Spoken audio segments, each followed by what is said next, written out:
Olá a todos, você está no canal Convicto Sou e esta é a carta de Tiago, o meio-irmão de Jesus, que escreveu aos cristãos que fugiram de Jerusalém depois do martírio de Estevão. Esta é uma carta universal. Eu, Tiago, escravo de Deus e do Senhor Jesus Cristo, envio esta carta às 12 tribos espalhadas pelo mundo. Saudações.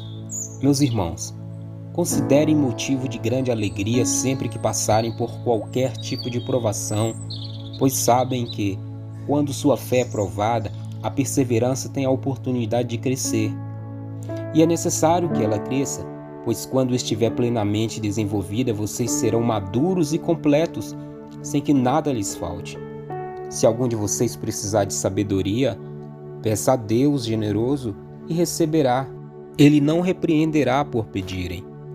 Mas, quando pedirem, façam-no com fé sem vacilar, pois aquele que duvida é como a onda do mar, empurrada e agitada pelo vento. Ele não deve esperar receber coisa alguma do Senhor, pois tem a mente dividida e é instável em tudo o que faz. O irmão que é pobre tem motivo para se orgulhar, porque é digno de honra. E o que é rico deve se orgulhar, porque é insignificante. Ele murchará como uma pequena flor do campo. O sol quente se levanta e a grama seca. A flor perde o viço e cai, e sua beleza desaparece. Da mesma forma, murchará o rico com todas as suas realizações. Feliz é aquele que suporta com paciência as provações e tentações, porque depois receberá a coroa da vida que Deus prometeu àqueles que o amam.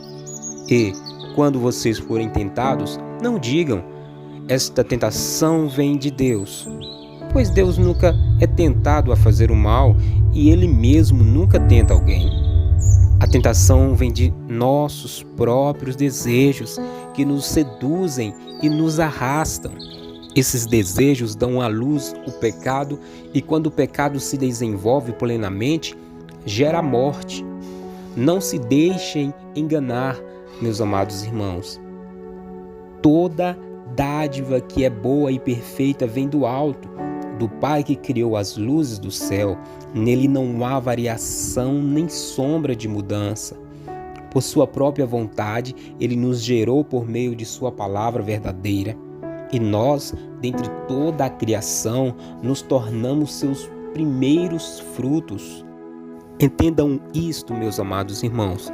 Estejam todos prontos para ouvir, mas não se apressem em falar nem em se irar. A ira humana não produz a justiça divina. Portanto, removam toda a impureza e maldade e aceitem humildemente a palavra que lhes foi implantada no coração, pois ela tem poder para salvá-los.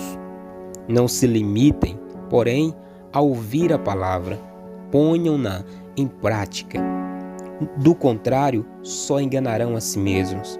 Pois, se ouvirem a palavra e não a praticarem, serão como alguém que olha no espelho, ver a si mesmo, mas assim que se afasta, esquece como era sua aparência. Se, contudo, observarem atentamente a lei perfeita que os liberta, perseverem nela e a puserem em prática sem esquecer o que ouviram, serão felizes no que fizerem.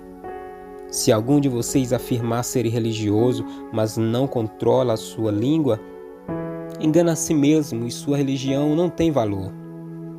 A religião pura e verdadeira aos olhos de Deus, o Pai, é esta: cuidar dos órfãos e das viúvas em suas dificuldades e não se deixar corromper pelo mundo. Meus irmãos, como podem afirmar que têm fé em nosso glorioso Senhor Jesus Cristo, se mostra um favorecimento a algumas pessoas? Se, por exemplo, alguém chegar a uma de suas reuniões vestido com roupas elegantes e usando joias caras, e também entrar um pobre com roupas sujas, e vocês derem atenção ao que está bem vestido, dizendo-lhe: sente-se aqui, neste lugar especial, mas disserem ao pobre: fique em pé ali, ou sente-se aqui no chão. Essa discriminação não mostrará que agem como juízes guiados por motivos perversos? Ouçam, meus amados irmãos, não foi Deus que escolheu os pobres deste mundo para serem ricos na fé? Não são eles os herdeiros do reino prometido àqueles que o amam? Mas vocês desprezam os pobres. Não são os ricos que oprimem vocês e os arrastam aos tribunais? Não são eles que difamam aquele cujo nome honroso vocês carregam? Sem dúvida, vocês fazem bem quando obedecem à lei do reino conforme dizem as Escrituras: ame seu próximo como a si mesmo. Mas se mostram favorecimento, algumas pessoas cometem pecado e são culpados de transgredir a lei. Pois quem obedece a todas as leis, exceto uma, torna-se culpado de obedecer a todas as outras. Pois aquele que disse, não cometa adultério, também disse, não mate. Logo, mesmo que não cometam adultério, se matarem alguém, transgrediram a lei. Portanto, em tudo que disserem e fizerem, lembrem-se de que serão julgados pela lei que os liberta. Não haverá misericórdia para quem não tiver demonstrado misericórdia. Mas, se forem misericordiosos, haverá misericórdia quando forem julgados. De que adianta, meus irmãos, dizerem que têm fé se não a demonstrarem por meio de suas ações? Acaso esse tipo de fé pode salvar alguém? Se um irmão ou uma irmã necessitar de alimento ou de roupa, e vocês disserem, até logo e tenha um bom dia, aqueça-se e coma bem, mas não lhe derem alimento nem roupa, em que isso ajuda? Como veem, a fé por si mesma, a menos que produza boas obras, está morta. Mas alguém pode perguntar, uns têm fé, outros têm obras. Mostre-me sua fé sem obras e eu, pelas minhas obras, lhe mostrarei a minha fé. Você diz crer que há um único Deus. Muito bem. Até os demônios creem nisso e tremem de medo. Quanta insensatez! Vocês não entendem que a fé sem as obras é inútil? Não lembram que nosso antepassado Abraão foi declarado justo por suas ações quando ofereceu seu filho Isaque sobre o altar? Como veem, sua fé e suas ações atuaram juntas e, assim, as ações tornaram a fé completa. E aconteceu exatamente como as Escrituras dizem. Abraão creu em Deus e assim foi considerado justo. Ele até foi chamado amigo de Deus. Vejam que somos declarados justos pelo que fazemos e não apenas pela fé. Raabe, a prostituta, é outro exemplo. Ela foi declarada justa por causa de suas ações quando escondeu os mensageiros e os fez sair em segurança por um caminho diferente. Assim como o corpo sem fôlego está morto, também a fé sem obras está morta. Meus irmãos, não sejam muitos de vocês mestres, pois nós, os que ensinamos, seremos julgados com maior rigor. É verdade que todos nós cometemos muitos erros. Se pudéssemos controlar a língua, seríamos perfeitos, capazes de nos controlar em todos os outros sentidos. Por exemplo, se colocamos um freio na boca do cavalo, podemos conduzi-lo para onde quisermos. Observem também que um pequeno leme faz um grande navio se voltar para onde o piloto deseja, mesmo com ventos fortes. Assim também a língua é algo pequeno que profere discursos grandiosos. Vejam como uma simples fagulha é capaz de incendiar uma grande floresta. E, entre todas as partes do corpo, a língua é uma chama de fogo. É um mundo de maldade que corrompe todo o corpo. Ateia fogo a uma vida inteira, pois o próprio inferno o acende. O ser humano consegue domar toda espécie de animal, ave, réptil e peixe, mas ninguém consegue domar a língua. Ela é incontrolável e perversa, cheia de veneno e mortífera. Às vezes louva nosso Senhor e Pai e, às vezes, amaldiçoa aqueles que Deus criou à sua imagem. E assim, bênção e maldição saem da mesma boca. Meus irmãos, isso não está certo. Acaso de uma mesma fonte pode jorrar água doce e amarga? Pode a figueira produzir azeitonas ou a videira produzir figos? Da mesma forma, não se pode tirar água doce de uma fonte salgada. Se vocês são sábios e inteligentes, demonstrem isso, vivendo honradamente, realizando boas obras com a humildade que vem da sabedoria. Mas, se em seu coração há inveja amarga e ambição egoísta, não encubram a verdade com vanglórias e mentiras, porque essas coisas não são a espécie de sabedoria que vem do alto, antes são terrenas, mundanas e demoníacas.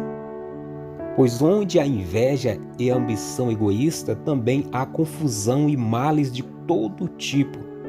Mas a sabedoria que vem do alto é, antes de tudo, pura. Também é pacífica, sempre amável e disposta a ceder a outros. É cheia de misericórdia e é o fruto de boas obras. Não mostra favoritismo e é sempre sincera. E aqueles que são pacificadores plantarão semente de paz e ajuntarão uma colheita de justiça. De onde vêm as discussões e brigas em seu meio? Acaso não procedem dos prazeres que guerreiam dentro de vocês? Querem o que não têm e até matam para consegui-lo. Invejam o que os outros possuem, lutam e fazem guerra para tomar deles. E, no entanto, não têm o que desejam porque não pedem. E quando pedem, não recebem, pois seus motivos são errados. Pedem apenas o que lhes dará prazer. Adúlteros! Não percebem que a amizade com o mundo os torna inimigos de Deus?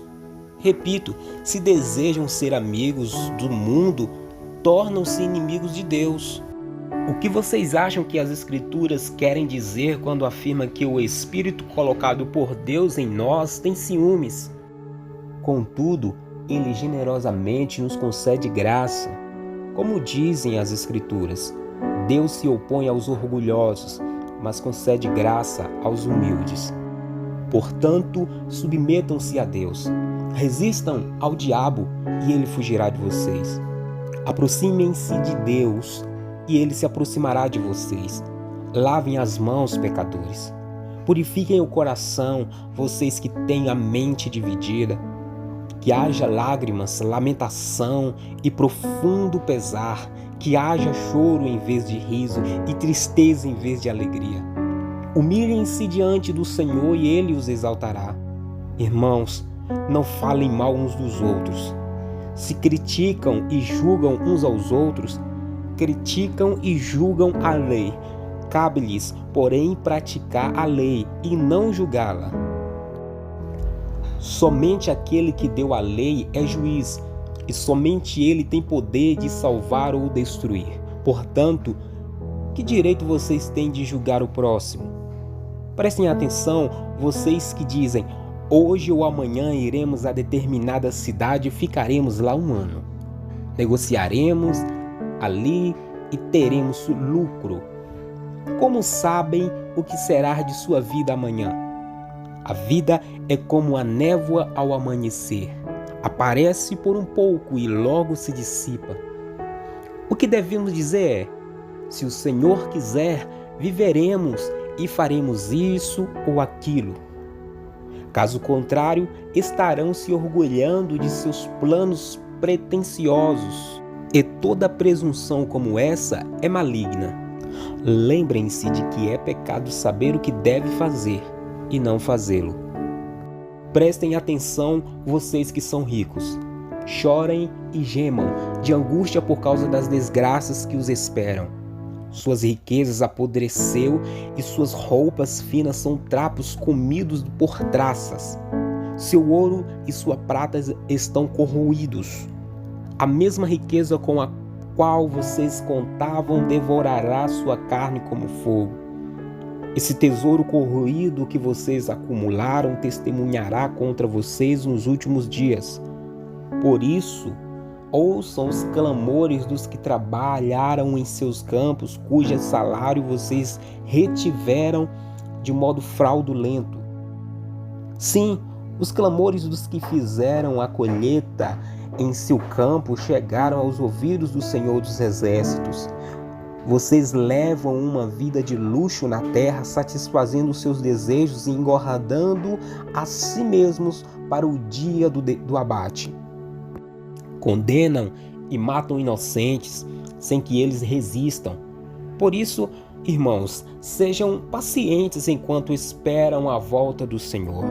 Vejam como os lavradores esperam pacientemente as chuvas do outono e da primavera. Com grande expectativa, aguardam o amadurecimento e sua preciosa colheita. Sejam também pacientes. Fortaleçam-se em seu coração, pois a vinda do Senhor está próxima.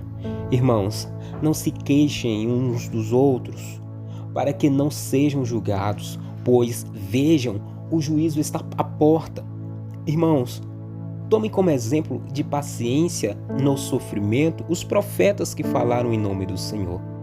Consideramos felizes aqueles que permanecem firmes em meio à aflição. Vocês ouviram falar de Jó, um homem de muita perseverança. Sabe como? No final, o Senhor foi bondoso com ele, pois o Senhor é cheio de compaixão e misericórdia. Acima de tudo, meus irmãos, não jurem pelo céu, nem pela terra, nem por qualquer outra coisa. Que seu sim seja de fato sim, e seu não, não, para que não pequem e sejam condenados. Algum de vocês está passando por dificuldade?